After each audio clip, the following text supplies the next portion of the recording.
Alright guys, after thousands of benchmarks and years of testing Tarkov, here's my definitive Tarkov CPU tier list for 2025. In the S tier, sitting alone at the top of the mountain, is the 9800X3D. Hands down, it gives you the best performance in Escape from Tarkov possible right now. Gives you the strongest 1% and 0.1% lows, best frame times, everything.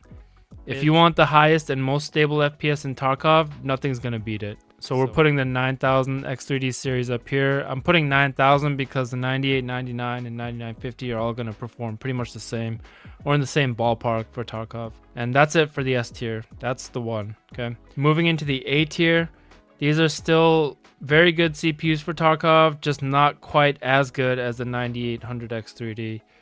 Going first into the A tier is the 7000 X3D series chips. That's the 7800, 7600 X3D, 79, 7950.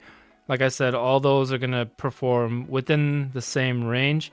They're all going to be in the same ballpark. In my latest 98 versus 78 video, the 98 is still about 20 to 25% ahead in raw CPU power in Tarkov. But the 7000 X3Ds are no slouches. It's just the 98 is that good. Right now, with the price difference being less than $100, it makes a lot more sense to go with the 9000. But if they do a wide release of like a 7700 X3D at a cheaper price like they did with the 57, I think that will make the 7000 X3Ds a more attractive option going forward. For now, if you have one, they're really good chips, but if you're upgrading or buying now, I would really recommend checking out the 98 first if you can. Next up are the 14th and 13th gen Intel chips.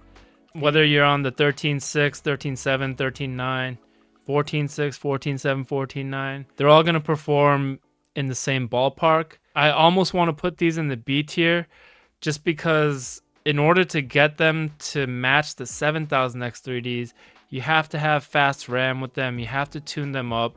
And in order to run fast RAM, you need a higher end Intel motherboard. Not every motherboard can hit fast RAM speeds with these chips. In addition to that, you have to get lucky in the silicon lottery.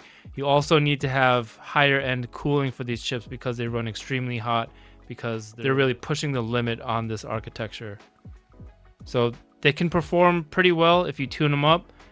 They're pretty good chips for Tarkov. It's just that for the price of like a 14900K with adequate cooling for it and fast RAM and a nicer motherboard, you probably can get a 9800 X3D setup and have money left over. So I'm going to put them in the A tier for now. I kind of want to put them at the top of the B tier, but in terms of performance, they sit close to the 7000 X3D when maxed out. Headlining the B tier is going to be the 5000 X3D. For a long time, this was the best chip for the money. And for a little while last year, you could get a 5700 X3D for like $140 if you bought a tray CPU off of AliExpress or something like that. These days, the stock is drying up, so you're more likely to find one around 250 to 300, which changes the value proposition on these, but they're still very good performing chips in Tarkov. Great thing about X3Ds, and this goes for all of the X3Ds in general, you don't need fast RAM. You only need to worry about the capacity. You don't need an expensive motherboard either. You can get a basic one, and it's basically going to perform near its max performance right out of the box. There are some things you can do to tune them and get more out of them, but even right out of the box, they're performing close to their top potential. With the RAM pricing situation right now, I think this is going to be a really attractive option for a lot of AM4 users who maybe aren't ready to make the jump to AM5 yet. You can get a good boost if you're not on an X3D already just by moving up to an X3D. And for those of you who have access to the 5500 X3D, it's an even better proposition. Next up, we have the vanilla 7000 series chips. These are decently priced these days and they're solid performers, but usually the 5000 X3Ds still beat them in Tarkov. And on top of that, these CPUs are sensitive to RAM speed, so you will have to get faster RAM and tune them up a little bit to get the most out of them, which makes their cost to performance ratio worse right now than an X3D of the previous generation. Next up is the 9000 series. I only put them behind the 7000 because they perform essentially the same as the 7000 vanillas. They're just a tiny bit more expensive because they're the newer generation, but in terms of Tarkov performance, they're like almost equal. and the same thing goes for them. They are sensitive to RAM speed, and the cost to performance ratio is affected by that. Moving on to the C tier, I'm gonna put the vanilla 5000s here first. These are kind of like, yeah, it works. It's not ideal, but you'll still get decent performance out of it.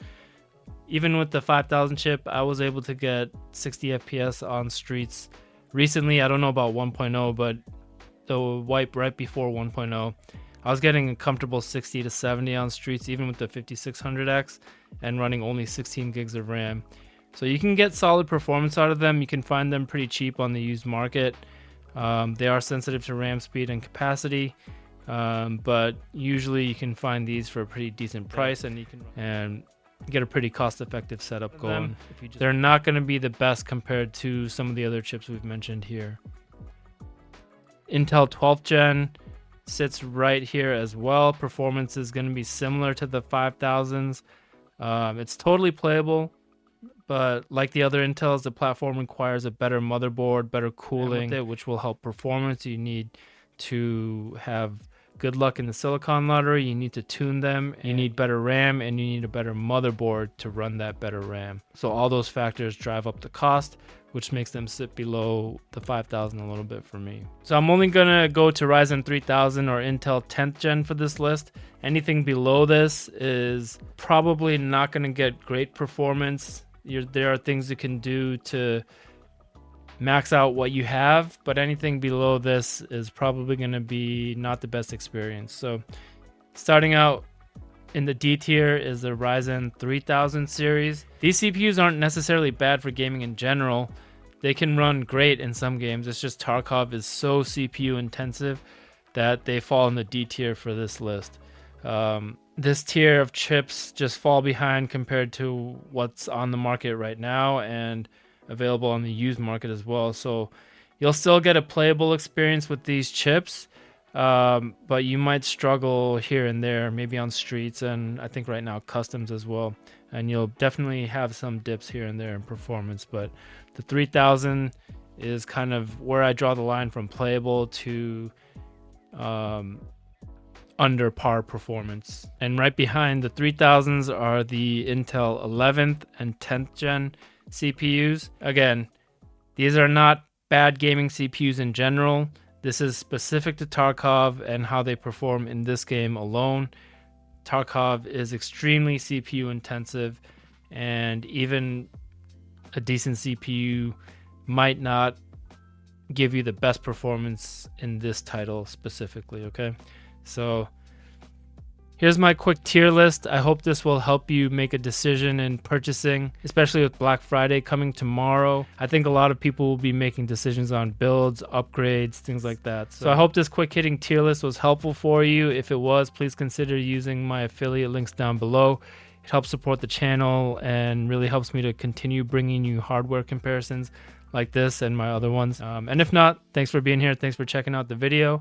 I appreciate it anyways. And yeah, thanks for watching, and I'll see you in the next one.